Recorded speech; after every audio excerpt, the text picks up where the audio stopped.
the Atlantic, and in 1933 he outdid himself by flying with the rest of the group. There were 24 of these flying boats that went to the United States, went to Chicago. He was unusual in that he was pretty much a free thinker in the Italian Air Force, but he met his demise because he decided to fly into Tobruk to inspect the troops just after an Allied bombing. Oops. And the Italian guys on the ground shot him down. Yeah. But he is known for these massed formations. So anywhere around the world, particularly at Flying Legends in the UK, they call the mass formation at the end the Balbo in honour of this guy. Well, thanks for explaining that, Ando. It's always good to help clarify for people that it's not Rocky Balboa and all that stuff. Definitely not. But just while we're waiting for them, they're in a turn letting Paul join up and getting ready to come in from the north, I believe. Al's just pointed out to me that we've got a group here on the tower in some brown shirts, white shirts and so on. And these guys have been very busy putting on the show, making it all happen. And today, right now, is the first time they've had a chance to stop. So it's thanks to their efforts, along with everyone else, that we're able to have this show. But in comes the Balbo, and the guys are taking a break and going to enjoy getting some photos, along with the rest of you. Led by the Hudson. A lot of work goes into working out how this formation actually goes together and then how to pull it apart safely. We'll let you listen to the sound of this mass formation.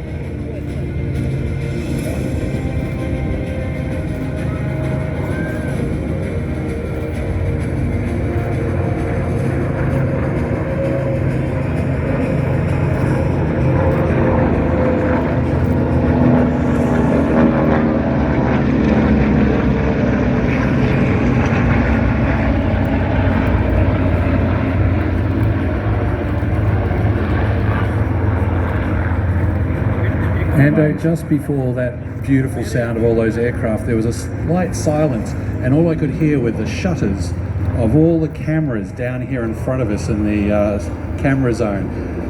It was a forest of clicks as all the shutters were going. Great shots, guys.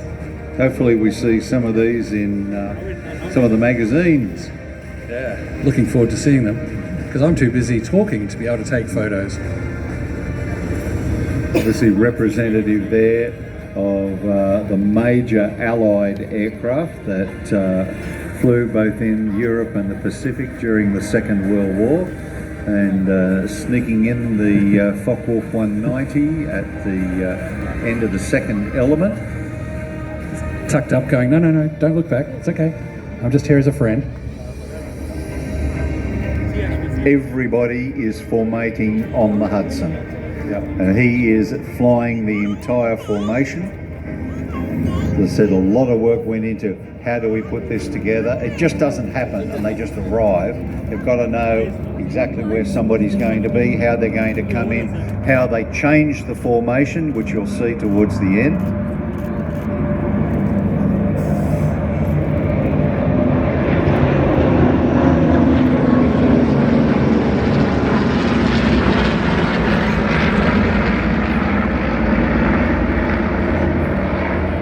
I was watching Paul and the other pilots briefing it and rehearsing it in their minds, looking at the images of the plan forms, putting it all together and discussing after the pilot briefing this morning. That was, what, a good half hour or more of just these guys talking about this? And then when you left, it continued. Oh boy. Because there's safety, safety, safety, safety. As soon as you have a lot of aeroplanes in a small space, you've got to be completely aware of what is going on behind you. Yep. And beside you and ahead of you. And also thinking ahead to what's coming next and be ready for it. And believe it or not, a tail chase like we saw from the Focke Wulf and the two Spitfires is actually one of the more complicated things to do, because especially the entry and exit to that tail chase. And if you pull a little bit too hard sometimes, you can throw the guy out of the formation. Yep.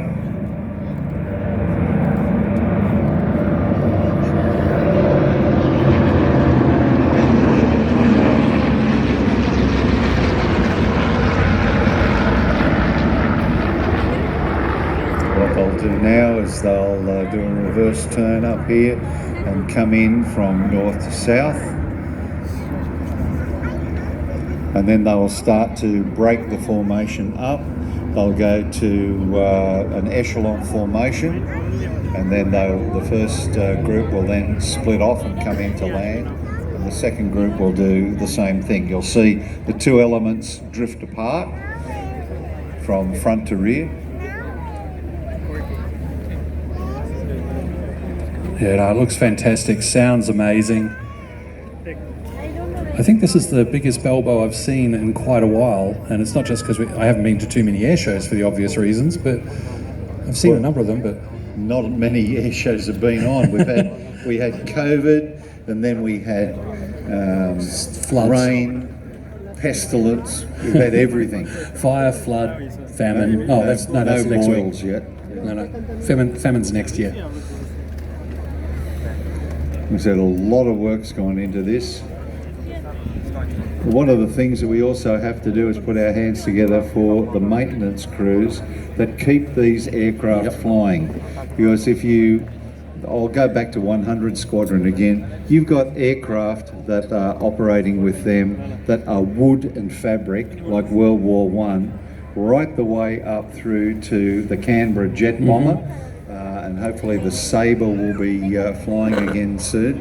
But all of these World War II aircraft are jets and trainers.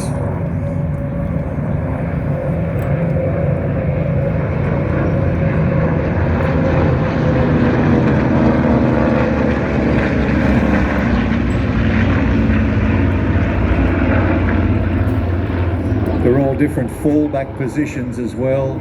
If the Hudson went unserviceable, then the Avenger was going to move in. If the Avenger went unserviceable, then the Corsair was going to move in, and how then the formations would retake.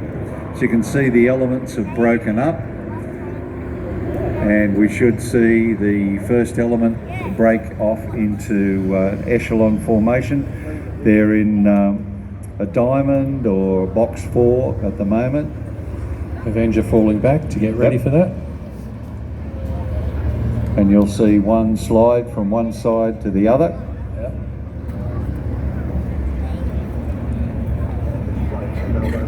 See, it's taking place now.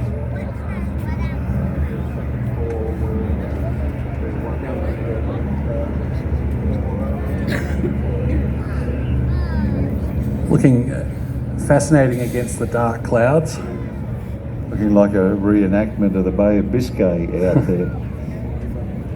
Very much so. We spoke about earlier on the Mustangs with the VLR missions to Japan.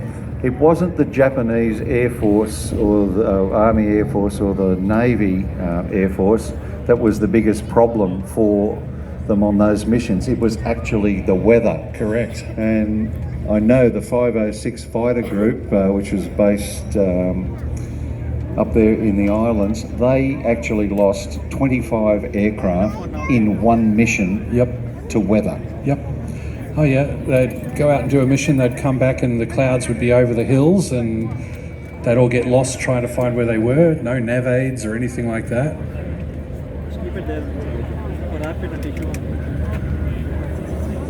Iwo Jima just became an airfield in the middle of the Pacific. It was just covered with runways. Here you can see them now in echelon left, and they'll peel off individually.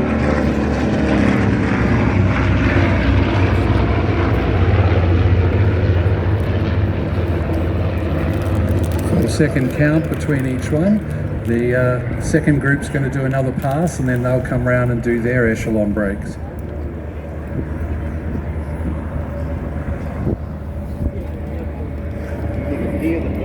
You can hear the Boomerang over all of them.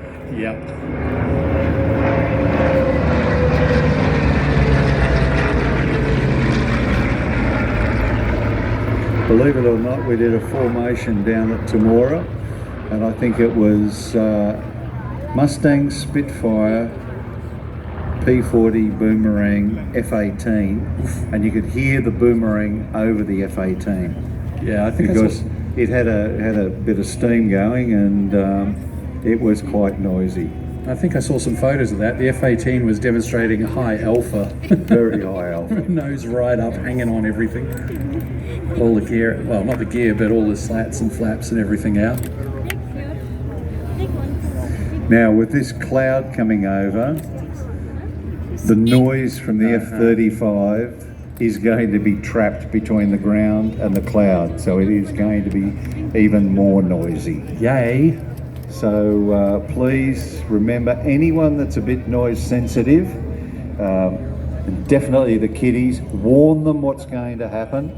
You're going to see afterburners on, so there's nothing wrong with the aeroplane. But it's certainly going to be noisy, it's certainly going to be spectacular. I'm looking forward to it.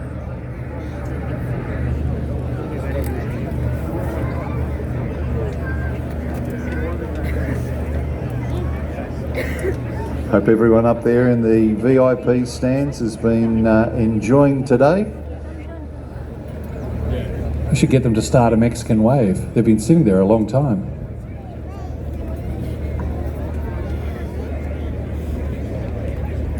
Oh, apparently that's gold pass, mate. VIP's gold. Yeah. They at least get a seat. Tomato, tomato. You can see the second element over there. Yep.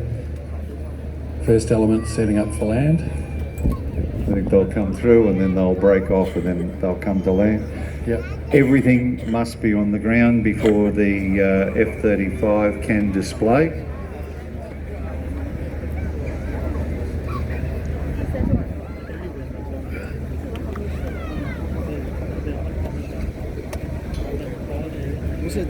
Now these folks all day have been making it look great landing these aircraft. My wife and I were down at the flight deck cafe at Moorabbin, took the RX-7 for a spin and sitting there rating landings. And I can tell you, these guys do it brilliantly, and compared to some of my landings in a little Cessna, there's a reason I've switched over to fly hot air balloons.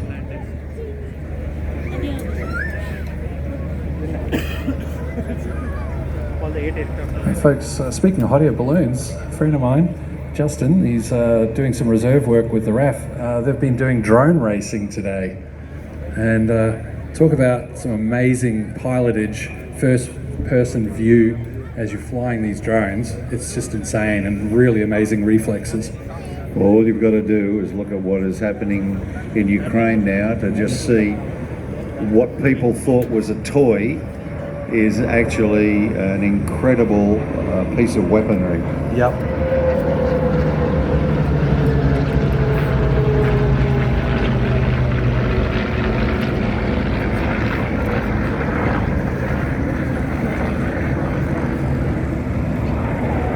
Give them a big wave, ladies and gentlemen, as they taxi past. A lot of work involved in that, and a lot of concentration. And how? And as you said, a lot of maintenance hours to make sure they're available. On the drone front, there's a lot of work with uncrewed aerial systems going ahead.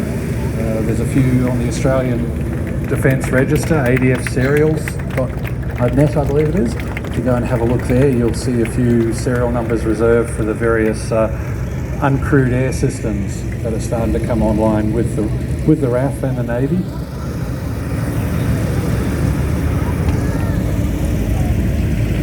But somehow I don't think we'll quite have the same effect of doing an air show with a bunch of drones.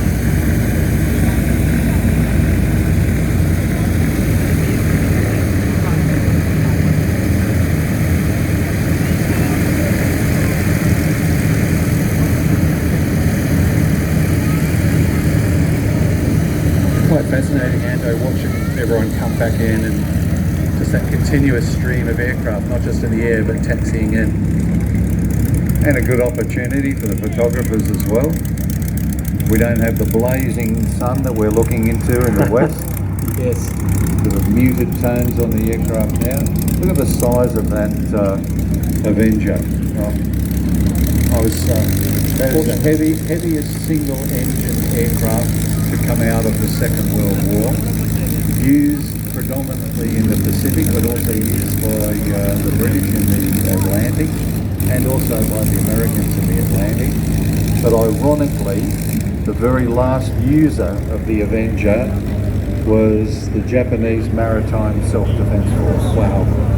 I remember them being used in New Zealand, and as a kid I used to play in one near Paraparaumu at a park, and that aircraft has now been restored to static display. I used to play in it as a kid and running. It's at Tauranga. I didn't know they had it running. I think it's at Tauranga.